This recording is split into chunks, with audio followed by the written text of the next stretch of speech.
Here's your First Warn weather forecast first. Sponsored by Anderson Collision Center.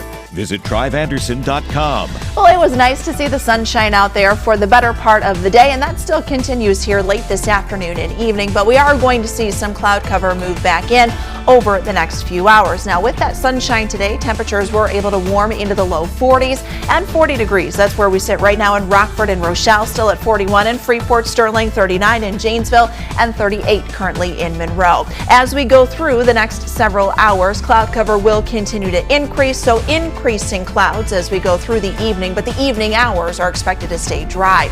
Our next storm system moves in throughout the day tomorrow, and yes, will bring us another round of some snow. A look at where we could see some of that accumulate coming up in the First Warn forecast a little later. Police investigate a shooting at a Rockford fast food restaurant. A 24-year-old man's hospitalized with multiple gunshot wounds. Plus, 6 state line teachers surprised today as Golden Apple winners. We're going to hear from one recipient who tells us who she owes her success to. And a state line food bank shows off its new space. The need for volunteers for the Northern Illinois Food Bank. Live from WTVO 17. This is Eyewitness News at 5. Good evening, I'm Mimi Murphy. And I'm Wendell Edwards. We thank you for being here. Tonight at 5, Rockford police are investigating a shooting that happened just a few blocks from the police administration building. 911 calls show officers were called to a popular late-night restaurant. The call came in around 11:15 for a shooting at Uncle Nick's on East State Street and Newtown Drive. Police posted to social media that a 24-year-old man was shot multiple times. He was taken to the hospital and is expected to recover. No arrests have been reported. Police ask if you have any information about the shooting, call them or leave an anonymous tip with Crime Stoppers or the Tip 411 app.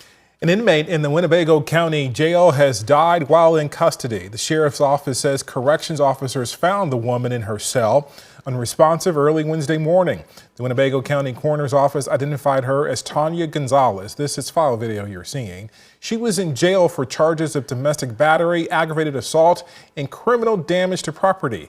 Gonzalez was 40 years old. Her death is under investigation by the Winnebago Boone County Integrity Task Force. Freeport police arrest a woman after a deadly hit and run from last year.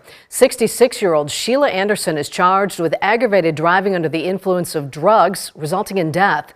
Last August, police say Anderson was driving while under the influence of cocaine when she crashed into a motorcyclist at Adams Avenue and Spring Street. Anderson was released from jail under the Pretrial Fairness Act. She's due in court for her first appearance next month. A major construction project could impact the commute of many Rockford drivers. Eyewitness News reporter Tyler Sorensen talked with the city about phase 2 of the Whitman reconstruction project. And Tyler, what did you hear?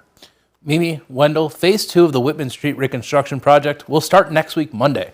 And this is the last phase of the construction and is planned to go all summer. The road will be shut down from Court Street to Horsman Street, and everything from the pavement, sidewalks, water mains, traffic signals will be replaced or improved.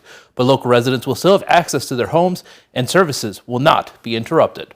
Basically what it's going to be closed to traffic, except for there will be accommodations for the people who live directly on that street. There'll be continuous access for that, for mail, for emergency vehicles, to access all those properties at all times. But for any through traffic, it will be closed. Construction is scheduled to end in late October, bearing any setbacks. Mimi. All right, thanks, Tyler. It was a big day for 6 state line area teachers. Eyewitness News anchor Tom Lewis and I had the honor of tagging along to surprise this year's Golden Apple winners. The weather feels cool. The season is spring. Hi! Congratulations! Oh my gosh. Allison Reiner is a kindergarten and special education teacher at Donald C. Parker Early Education Center. Her family was part of this morning's entourage to celebrate her. Reiner was picked among a list of 20 finalists nominated by students and families across the state line. She shares her success with her co-workers. I think definitely my colleagues. I have learned everything I know from all of the teachers and staff that I've shared my time with. So I feel like this is for all of us at Parker Center and everyone that I worked with in the past. Reiner and her 5 fellow winners will be honored at the Golden Apple Excellence in Education Award banquet in April. Other Golden Apple recipients include Jelena Holcomb at STEAM Academy of Haskell, Alyssa Passmore at Keith School, Jackie Werda at Ledgewood Elementary School, Kelly Kim at Cherry Valley Elementary, and Lisa Robinson at Rolling Green. Tonight at 6, you'll hear from some of the other winners. The Northern Illinois Food Bank moved its market to a larger space, and now they need some help staffing it. Eyewitness News reporter Blake Dietz joins us now live in the studio. So Blake, why do they need extra volunteers? Yeah, the food bank is in a larger space, so obviously it is serving more people. The food bank opened its new neighborhood market at the former Kmart on Sandy Hollow Road last month. Now, officials say the market serves about 1,400 people weekly, and that is a huge number, which is why one official tells me it has them urgently seeking more volunteers. That's both to better serve those in need and expand the hours of service, especially so more residents can get access to those basic necessities. We feel like, everyone at one time in their life needs help in one way or another. And so I also feel like everyone has an hour or two that they could give to help others. There's so much happening in our world right now where sometimes it feels like it's difficult to know what you can do. And volunteering is one of those things that we definitely would, I think, be grateful for. Now, to learn more about how you can volunteer for the Rockford Neighborhood Market, visit Northern Illinois Food Bank's website. A link to that can be found in this story on our website, mystateline.com. Wendell. Blake, thank you. Students at Loves Park School, a middle school there, actually it was Harlem Middle School, took a chilly plunge today. Harlem Middle School hosted Special Olympics plunge this afternoon. It was an inflatable pool, but it was outside the school and it was filled with water and it was still cold today. Multiple students and staff jumped into the ice cold temperatures. The goal just to raise awareness and money to support special needs students. One teacher says this will be a day he and the school will remember for quite some time. My favorite part was standing back and just absorbing every moment and just feeling the buzz of the children laughing, screaming, chanting, and just being excited for the day. And so this is one of my favorite days I can remember in a while. Harlem raised funds for this event through many small donations from community members on Facebook. Oh my gosh. They got into it, They didn't were they? really plunging, I love it. That's terrific. A last-minute reversal of an expected executive order by the White House. When we return, the response to President Trump's reported dissolving of the Department of Education.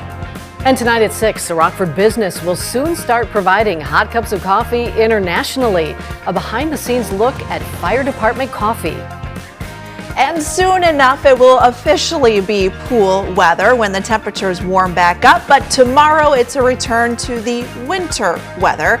We've got snow on the horizon. I timed that out for you and a look at how much to expect coming up in the forecast a little later. You're watching Eyewitness News, your home team, with Mimi Murphy, Wendell Edwards, Sports Director Scott Leber, and Chief Meteorologist Candace King. ABC News has learned the Trump administration has apparently reversed course. Sources say the White House canceled today's executive order signing to dismantle the Department of Education, with top administration officials concerned about backlash. Serena Roy dug into it. She has the latest on this ongoing story. A sudden change of course from the Trump administration. Multiple sources telling ABC News that the White House has pulled today's signing of an executive order meant to dismantle the Department of Education. Educators celebrating this as a major win. A community leader saying this is a tremendous victory for those of us who are standing up and pushing back against the endless chaos that we are seeing from the Trump administration. But Democrats say they believe the administration will still plow forward. We may not know when, but we absolutely do know Trump is preparing to ask the Department of Education to slam every door they can in the face of our students. Sources tell ABC that behind the scenes, top administration officials were concerned about the blowback they'd see, specifically about how closing the agency would impact crucial resources for students like the school lunch program. Public education is is a public good. It's not a business. And so taking away resources and funding is not going to help the department improve the academic outcomes of our students across America. Most funding for public schools is already at the state and local level, but the department does oversee billions of dollars in funding to help low-income students and those with disabilities. It also enforces civil rights laws to prevent discrimination in school, manages about $1.5 trillion in student loan debt, and oversees the process for students applying for college financial aid. Trump has long criticized the department, which employs more than 4,000 people and spent $251 billion last year. The Department of Education's a big con job. Now, if the administration does eventually go forward with this order, Congress would have to approve the closure of the agency it created. Rena Roy, ABC News, New York. Oh, we saw a little bit of snow on the state line yesterday, and we could be seeing more as soon as tomorrow. More snow. When we come back, Chief Meteorologist Candace King will let us know what we should expect, and she'll look towards the weekend. Her full forecast is next. Now, your first warned weather forecast from Chief Meteorologist Candace King. It was nice to see the sun and still see the sun out there today following those wind-whipped snow showers we had throughout the afternoon and early evening hours. But you may start to notice a little cloud cover on the horizon as the sun gets ready to set here this evening. Those clouds out ahead of our next storm system that'll, yes, bring us some snow as we get through tomorrow morning and afternoon. All was quiet, though, locally across southern Wisconsin and northern Illinois. Cloud cover back off to the west, forming ahead of an area of low pressure even further out to our west. But we can see that band of precipitation now beginning to develop, arcing across the high plains and then back through the central plains and into the Midwest. That will slowly begin to work in from west to east as we head through tomorrow morning. Most of that comes down in the form of snow, but I think there is a small chance where we could see a little rain-snow mix at times. Temperatures were back into the 40s today, even though we had the breeze out there. Again, the sun really making that difference. We're at 41 in Freeport, I should say, in Sterling, 40 in Rockford, 39 up in Janesville, same thing in Rochelle. Not much of a wind chill out there this evening as our winds will stay relatively light. Notice our temperatures, they don't drop much here as those clouds move in.